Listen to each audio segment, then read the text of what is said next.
Why cutting your own grass might be slowing the growth of your mortgage business. Hey, I'm Scott Peckford. In today's episode, I'm doing a series with Nate Atkin on growing his mortgage business to 100 million in production. And I do a couple things. One, we check in on his pipeline, how that's going. We talk about his hiring process, a mistake he almost made and how he pivoted. We talk about how the best candidates when it comes to hiring are often gone quickly and how to solve that, and why hiring an underwriter may not be the first hire for you. There's lots more in this episode. If you're wanting to scale a business, you're going to love these conversations. Go back and listen to the previous ones I've done with Nate since we started at the beginning of the year. Before we jump into this episode, I want to give a shout out to our sponsor, Omwell. Omwell is an amazing tool for Canadian brokers to engage with their past clients. It sends these awesome reports on a monthly basis that essentially is their home equity, buying power, and they get 60 to 70% open rates and create conversations. And also, Omwell will find deals in your database. Check them out at omwell.ca/Scott and check out this conversation with Nate. Hey, Nate, welcome back to the show. Scott, pleasure to be back. Thank you. So let's get an update. I guess before we jump in, there's some things you were doing, hiring, you're trying to find the right person. We'll get into that, but maybe an update on pipeline, where that's at right now. I know that, and then we'll jump into kind of where you're at and then what's the next thing we're going to tackle. For sure. Happy to. Yeah. Last time we spoke, I remember the numbers I was kind of taking a little bit of a step back to take a step forward, and happy to say that was done now. So it's been really, really consistent and super busy. All the systems we put in place are a bit, super effective right now. So we've got, here's the numbers right here based on from today's CRM. We've got funded, closed 9 million. We've got broker complete waiting to close 5.4 million. We've got apps pending 12 million. And I've got apps received 6 million. Got to get to those. That's why I'm hiring. Pre-approvals 9 million. So we've got about total. Of course, we won't all go through, but there's about 36 million sitting there total. Right. That's amazing in the first 6 months of the year. Not even 6 months. Okay. So last time we chatted, we had talked about hiring and stuff. So what did you do? What worked? What was that experience like? All that good stuff.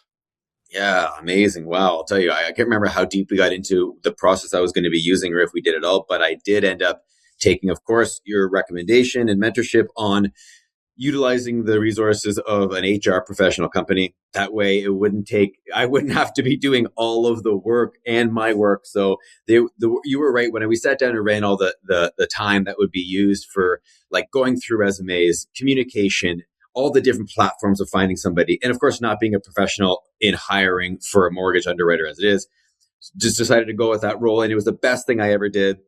Shout out to that. I don't know. I want to give props to any particular companies on the platform here, but shout out to them. They were incredible, amazing.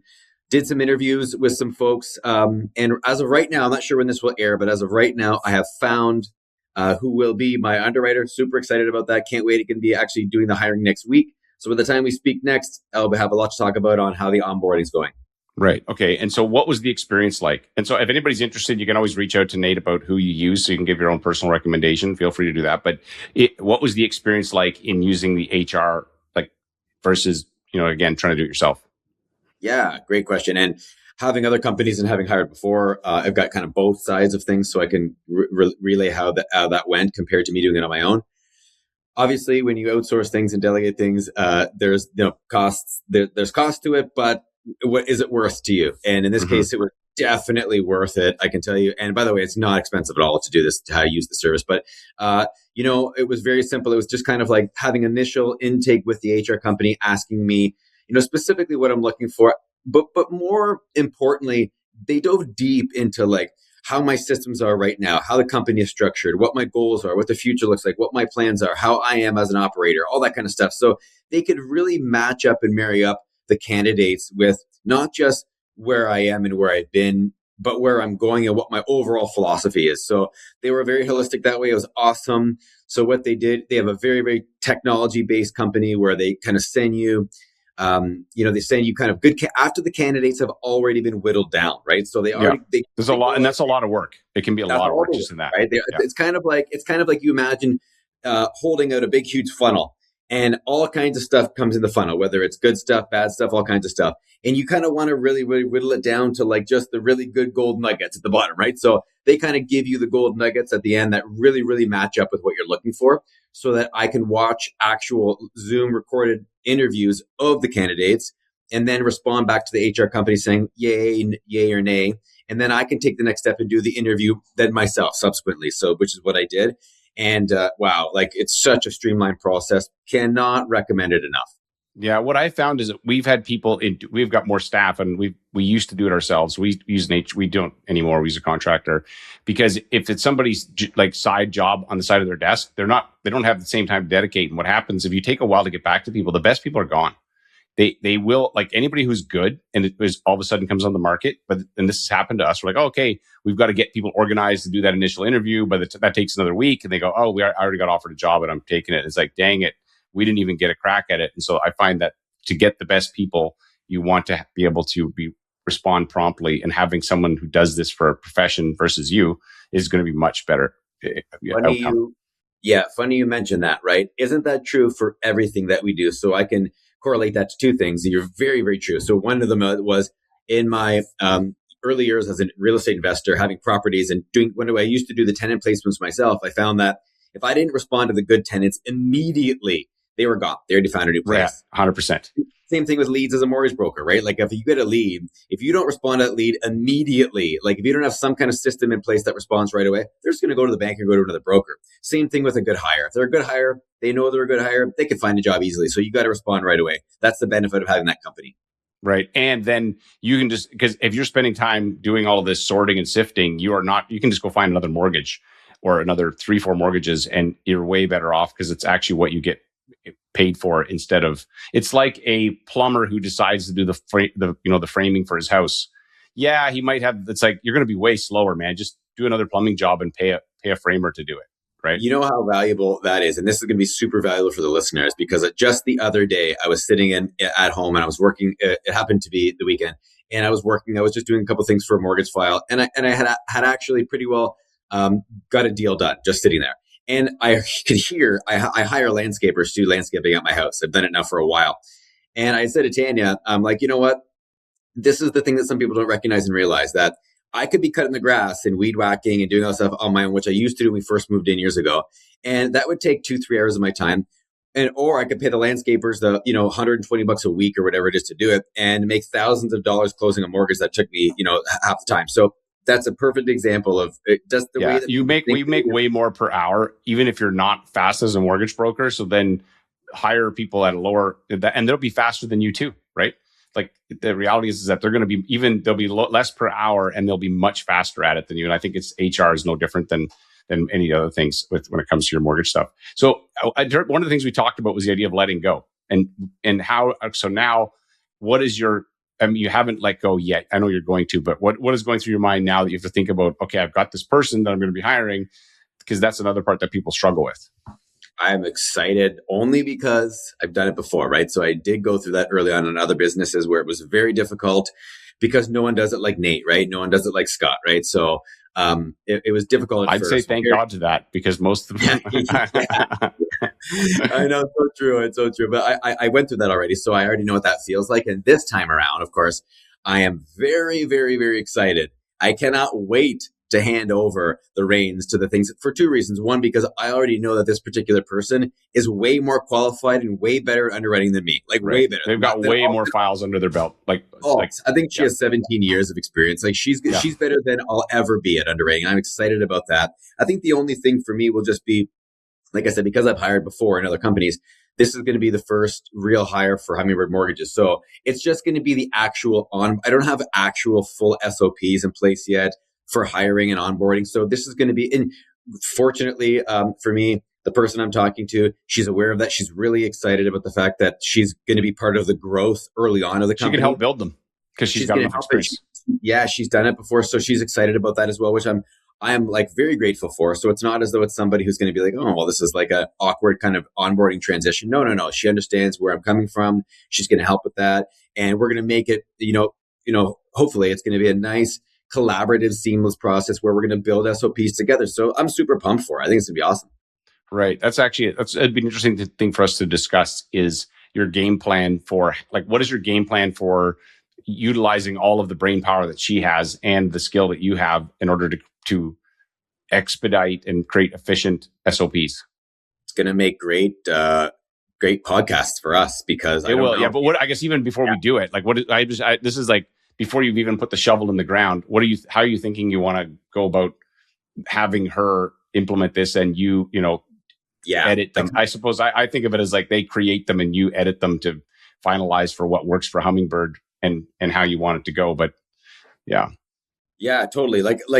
I basically have already thought about how that might look. And that's going to be like, we've gone over the tech that I use. We've gone over the systems I use. She has she used them before? Yes, exactly. Okay, perfect. That's one learning curve that you can reduce. Yeah. The exact tech I use, she's already been using for years. So the beauty of it is that, I can invite her in and learn from her on maybe the way that I'm using it that isn't as effective and how it can be used in other ways, and my entire client journey and how systematized it is and how we're going to work. We've discussed on how the files will be handled right now, where the delineation is between my role and her role. And, that'll just be a couple mock files. And the way that she's going to start, which I'm also grateful for, I wasn't quite sure how I would attract somebody really good if it was going to be, depending on how the structure would be. And I said to her, I'm open, depending on the person, for it being a full-time thing, a part-time thing, I'm massaging into it. And she said she's completely open to it too. So the beauty of it is that we're going to be able to start off on a little bit of a more like a part-time introductory basis where we get into it. It's not like all of a sudden there it is, right? So it's going to be nice to kind of massage into it and see what works best so that we can build it the way it needs to be built, not rush it. Right. Yeah, that's a good idea. And you have a customer journey mapped out, right? Yeah, very, very, very detailed customer journey. That'll be really helpful. Like I tell people, if you don't have that done and you hire someone, it's like you have a restaurant with no recipes and then they come in the kitchen and they don't know what to do. And This way you have a recipe. It doesn't mean you're not going to update them or they're not going to have ideas like, hey, add some more salt here, more spice. And you're like, yeah, that sounds great. But you do need to have something to start with.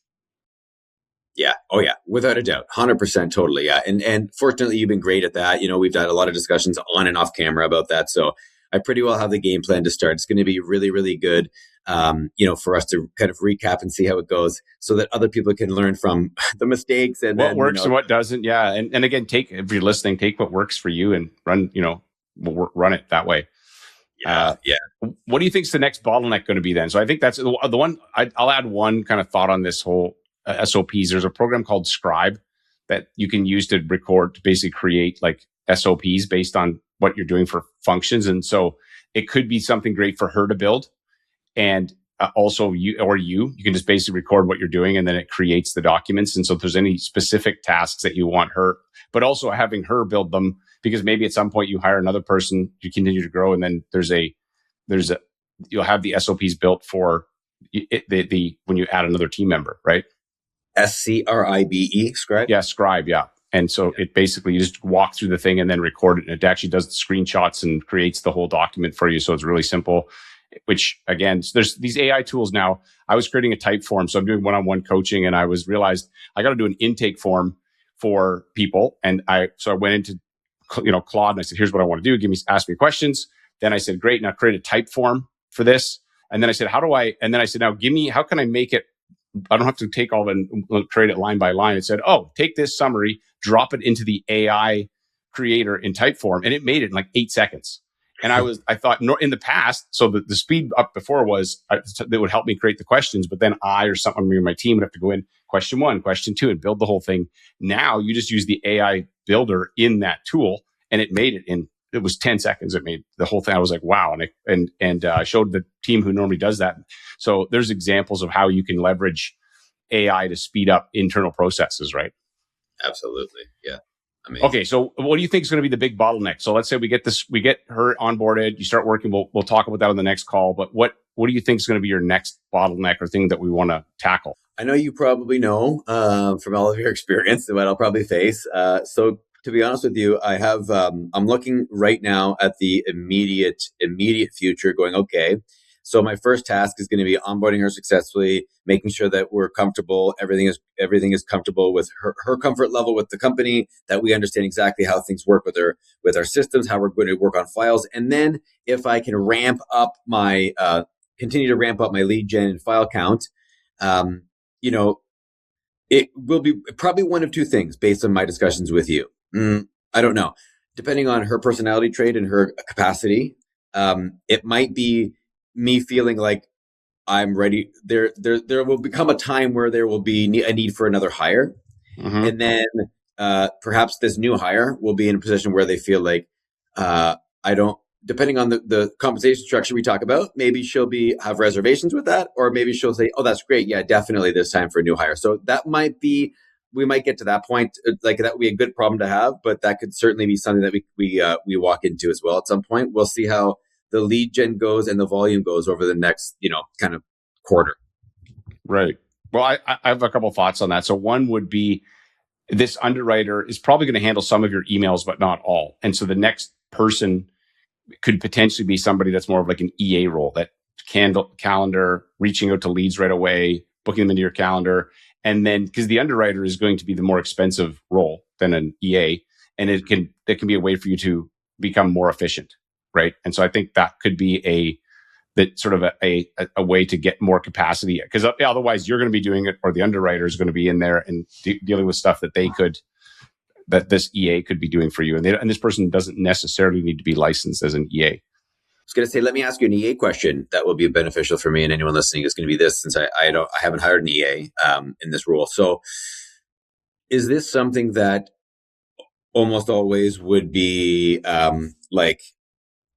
offshore? What are the advantages and disadvantages of the EA that is like a person that has local, domestic experience in mortgages, experience in real estate, versus somebody who has completely offshore company EA hiring, virtual kind of thing? Like what are your okay. So I have always, at least in the last few years, my EAs have always been here, not overseas. Now we have VAs. I think of a VA as a virtual assistant, and they will be hired for task specific things. So for instance, Lydie, who takes care of the podcast and the production, she is a VA, but she has a very clearly defined set of tasks that are, they're time dependent, but it's not like, 'cause they're at different times. So they do work night shifts. So they basically work our schedule.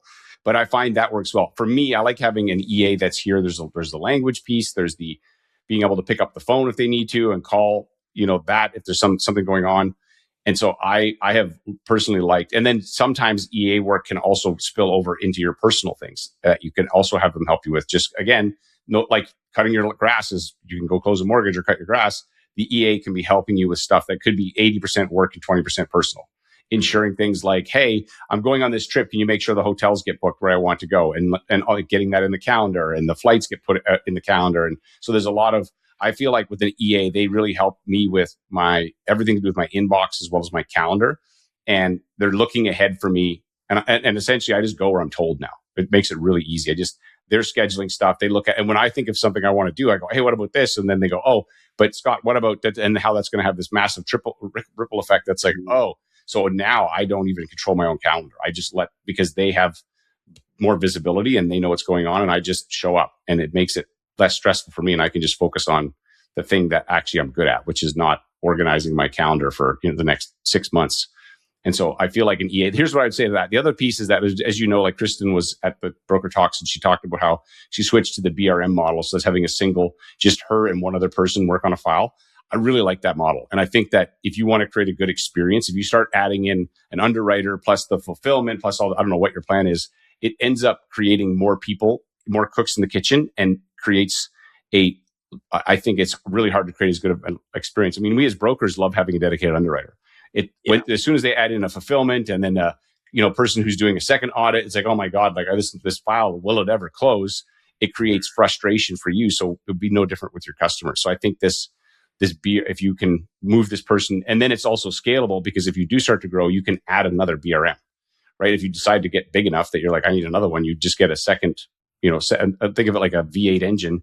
You get another V8 engine, and then they can cover for each other. And versus somebody who's very linear, they only do this part of the process and someone else does the rest.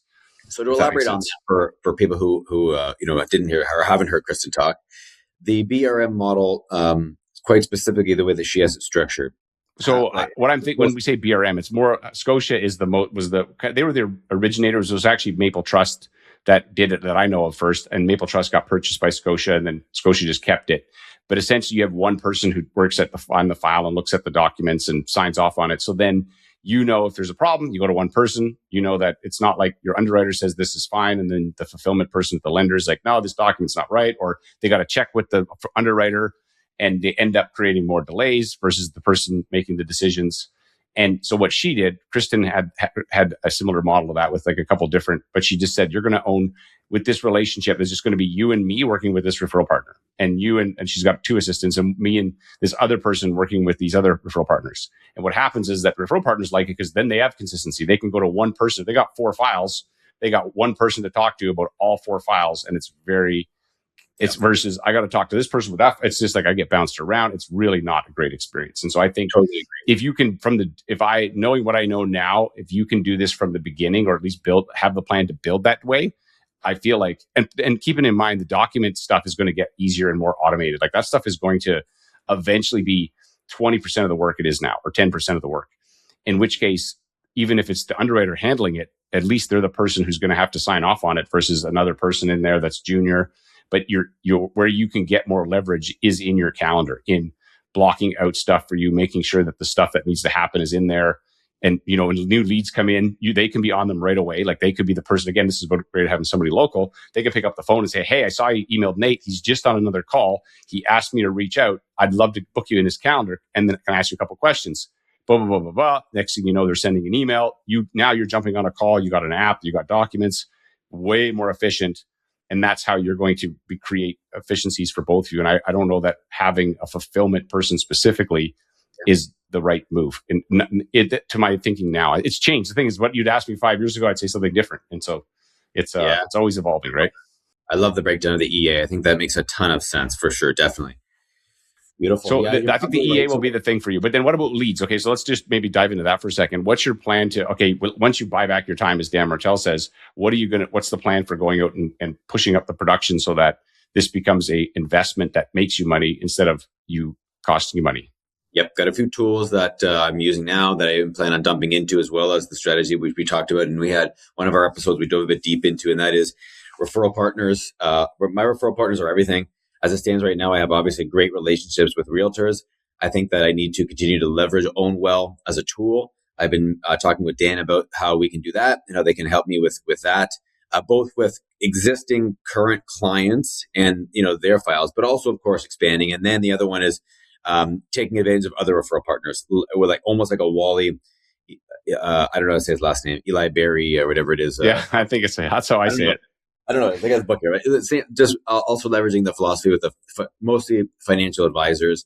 I do have a handful that are in my within arm's length of good connections that I've already soft touched, but I haven't, because I've been so busy with everything else. I don't want to go out there and then drop the ball. So it's sitting there next. So when I have that time, it's going to be taking advantage. Yeah, and we can maybe in the next call we can dive if you've got a bit more bandwidth. Our next podcast, we can dive into what you're doing and talk about that. The wall with that for sure. That's the plan. Definitely.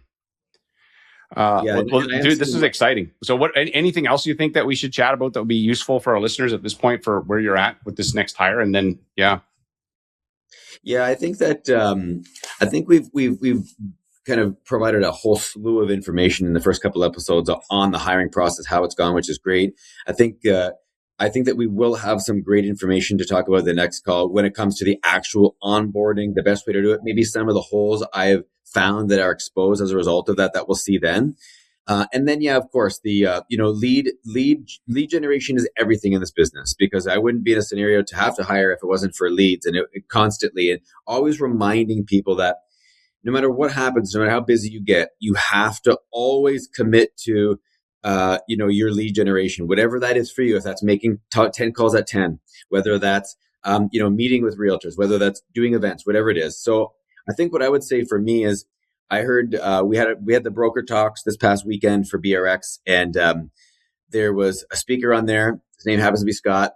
And he talked about the advantages of having things like a podcast for mortgage agents. And I also listened to a podcast that Scott did, and that was with the gentleman, I think his name was Joel, who does events he hosts realtor events. Like he does Yeah, them. yeah. It was 2 week. It was a week ago, I think. It was Yeah. basically the lunch and learns, but he does them at coffee shops, so it's cheaper because he's not having to pay for lunch. Yeah. So if people haven't listened to that, go back and listen to it. But I think that for me, being able to talk about that leverage, different strategies. Like for me, I'm a very like cultural out there kind of guy. Like I love, being a business owner. I love my employees. I love staff. I love clients. I love leads. I love meeting people in person. I love speaking. So I think, and you and I spoke a little bit off the record about the idea of potentially maybe starting a podcast. I think that I got all kinds of different ideas for that, and then potentially hosting events and kind of see which maybe a better fit right now for my time. But definitely one of those are going to happen for sure. So stay tuned for that because I want to pick your brain about that and figure out which one to do, and then get that rocking and rolling. And then go flat out on it. Yeah. Though I was just thinking, I know that Cheryl Sanguinetti, I'll send you an email after. She has an onboarding checklist for new hires. So I will get that for you. That could be helpful. I mean, there'll be some of the stuff you may, just so you don't forget, hey, if I'm going to hire someone, here's the stuff I need to remember to do. I think that would be really useful. The other great part about using an HR contractor is that they give you the contract. They can help you with the contracts and all that stuff. Again, we're not professionals at this, unless you have a background, the rare mortgage broker who came from an HR background. But most of us don't know what we're doing with it. And we can use ChatGPT, but let's be honest, it can lead you astray. I'd rather get a professional, especially when there's rules that are different in each province, and you can end up with lawsuits and all kinds of stuff. Just like do it properly from the beginning, paper it. And the great part is your contractor will help with that. But Cheryl can help with the onboarding checklist in terms of here's the stuff you need to think about when you hire an assistant, which I think would be really good for you and this new hire. That would be outstanding. Yeah, appreciate that. Thank you. Yeah, people always neglect to understand that with the new hire, there's all sorts of legalities involved contractually, the way that the payment is structured, whether it's, are they an employee? You got to set up payroll effectively. You got to register with CRA. Some people don't have that all set up yet, right? So super important. Totally agree. Amazing. Well, hey, man, I'm looking forward to our next chat, finding out what happens with this hire and keep us posted. And then we'll get into solving the next problem that I'm sure that's going to come up. Yeah, me too. We'll dive deep for sure. Thank you, Scott. Looking forward to it. Hey, thanks again for listening. And hopefully you got some ideas, inspiration from my conversation with Nate. I know I'm always inspired after those conversations. And I love just the takeaways that I get and just his enthusiasm for this industry and his also his experience, what he's seeing happening. If you want to find out more about what I'm up to, you can follow me on Instagram. If you want to, we do these mindset calls on a daily basis, and you can find out about those as well. Just hit me up on social or send me an email. If you struggle with mindset or, knowing what you need to do, but don't follow through on it, I think these mindset calls are really helpful. Reach out, be happy to help. Thanks for listening. And as I always say, there's no problem in your mortgage business someone else hasn't already solved. Your problem is how do you find this answer when you need it? This podcast is designed to provide some of those answers. Thanks for listening, and I will see you on the next episode.